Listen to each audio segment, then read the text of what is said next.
ఈ బిజినెస్ ఏదైనా మీ ఊర్లో ప్రమోషన్ చేయాలంటే అది సుమన్ టీవీతోనే సాధ్యం. ఇప్పుడే సంప్రదించండి. Welcome to Suman TV. నేను మీ సీమ. మనం ఇప్పుడు విజయనగరంలోని మెట్రో కన్వెన్షన్ హాల్లో ఉన్నాము. ఇక్కడ ఆంధ్రప్రదేశ్ హోటల్స్ అసోసియేషన్ సెమినార్ జరుగుతుంది. సెమినార్ యొక్క విశేషాలు ఏంటో ఏంటన్నది తెలుసుకుందాం రండి.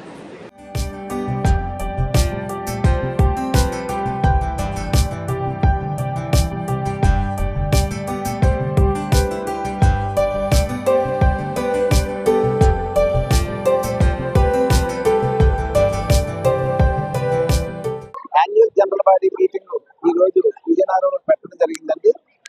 ఈ జనరల్ బాడీ మీటింగ్ అనేది ప్రతి సంవత్సరం జరుగుద్ది. అయితే ఈ 2 సంవత్సరాల తర్వాత మళ్ళీ ఈ రోజు విజయనగరంలో జరిగింది. ఎవరినైతే ప్రెసిడెంట్ గా ఎన్నుకుంటారో, ఏ ఊరు నుంచి ప్రెసిడెంట్ గా ఎలక్ట్ అవుతారో వారే ఆంధ్రప్రదేశ్ అసోసియేషన్ తాలూకా జనరల్ బాడీ మీటింగ్ సమావేశాన్ని ఏర్పాటు చేయాలి. అందుచేత మా విజయనగరం జిల్లా నుంచి నేను అధ్యక్షుడిగా ఎన్నికైనందున మరి విజయనగరంలోనే ఈ మీటింగ్ ఏర్పాటు చేయడం అయింది. అలాగే రాష్ట్రం నలుమూలల నుండి కూడా 13 జిల్లాల నుండి కూడా సభ్యులందరూ ఇక్కడ రావడం జరిగింది. నిన్ననే వచ్చారు అందరూ కూడా. అలాగే అనంతపురం నుంచి ఆంధ్రప్రదేశ్ అసోసియేషన్ కార్యదర్శిగా రమణ గారు, మరి ఒంగోలు నుంచి మరో కార్యదర్శిగా శ్రీ కొండయ్య గారు, అలాగే తణుకు నుంచి శ్రీ లక్ష్మీనారాయణ గారు చౌదరిగా ఎలక్ట్ అవ్వడం జరిగింది. వారి తాలూకు 4 తాలూకు సభ్యులు, అలాగే EC members, joint secretaries, vice presidents అందరి యొక్క ప్రమాణ స్వీకారం ఈ రోజు పూర్తి చేసి మరి కార్యక్రమాన్ని జరిపించామని తెలియజేస్తూ ఈ మా యొక్క సంఘటన యూనిటీని ఈ రోజు మేము ప్రూవ్ చేసుకున్నాం. దీనివల్ల మేము ప్రభుత్వానికి కూడా మాకు కొన్ని ఇబ్బందులు ఉన్నాయి, వాటిని కూడా ప్రభుత్వ దృష్టిలో పెట్టడానికి కూడా మా ఈ మీటింగ్ ద్వారా కొన్ని రిజల్యూషన్ పాస్ చేసుకున్నాం. మాకు already industry status government announce చేసింది, కానీ లాస్ట్ ఇయర్ నుంచి హోటల్స్ ఉన్న వారికి ఇండస్ట్రీ స్టేటస్ ఇవ్వడం జరిగింది. మరి అట్లా కాకుండా పాత ఎవరైతే పూర్వం నుంచి హోటల్స్ ఉన్నారో వాళ్ళందరికీ కూడా ఇండస్ట్రీ స్టేటస్ ఇస్తే చాలా బాగుంటుందని మేము ప్రభుత్వానికి విన్నవించుకుంటున్నాం.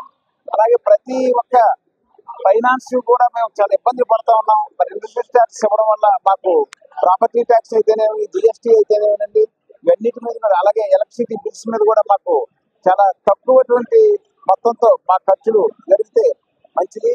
అది మా భావన. అలాగే ఇంత పెద్ద ఇండస్ట్రీ రాష్ట్రంలో ఎక్కడా లేదు. యాక్చువల్గా మేము సంవత్సరానికి 15 నుంచి 20 లక్షల మందికి మేము ఉపాధి కల్పిస్తూ ఉన్నాము, డైరెక్ట్ గా ఇండైరెక్ట్ గా. అట్లాగే 2,500 నుంచి 3,000 కోట్ల వరకు ప్రభుత్వానికి ట్యాక్స్ రూపంగా మేము చెల్లిస్తూ ఉన్నాము. అంచేత ప్రభుత్వం కూడా మా యొక్క సాధక బాధలు తెలుసుకుని మాకు మంచి అవకాశాలు ఇవ్వాల్సిందిగా, టూరిజం ప్యాకేజీలో ఇవ్వాల్సిందిగా ముఖ్యమంత్రి గారిని, మరి అలాగే నారా లోకేష్ గారిని, ముఖ్యమంత్రి మన ఉప ముఖ్యమంత్రి పవన్ కళ్యాణ్ గారిని మేము డిమాండ్ చేస్తూ ఉన్నాము.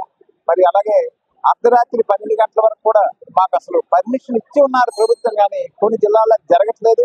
మరి దాన్ని కూడా ప్రభుత్వ అధికారులు తీసుకుని ప్రతి జిల్లాలో కూడా రాత్రి 12 గంటల వరకు వరదలు తెరిచే విధంగా పక్కన తెలంగాణలో 24 గంటలు కూడా అవకాశం ఇచ్చున్నారు. మరి కనీసం మనకి ఇప్పుడు ఎక్సైజ్ పాలసీలో కూడా బార్లకి రాత్రి 12 గంటల వరకు ఇచ్చున్నారు. మాకు కూడా హోటల్స్ కూడా కనీసం రాత్రి 12 గంటల వరకు ఓపెన్ చేసే విధంగా అవకాశం వచ్చిందిగా ప్రభుత్వానికి మీ ద్వారా తెలియజేసుకుంటున్నాం. Thank you.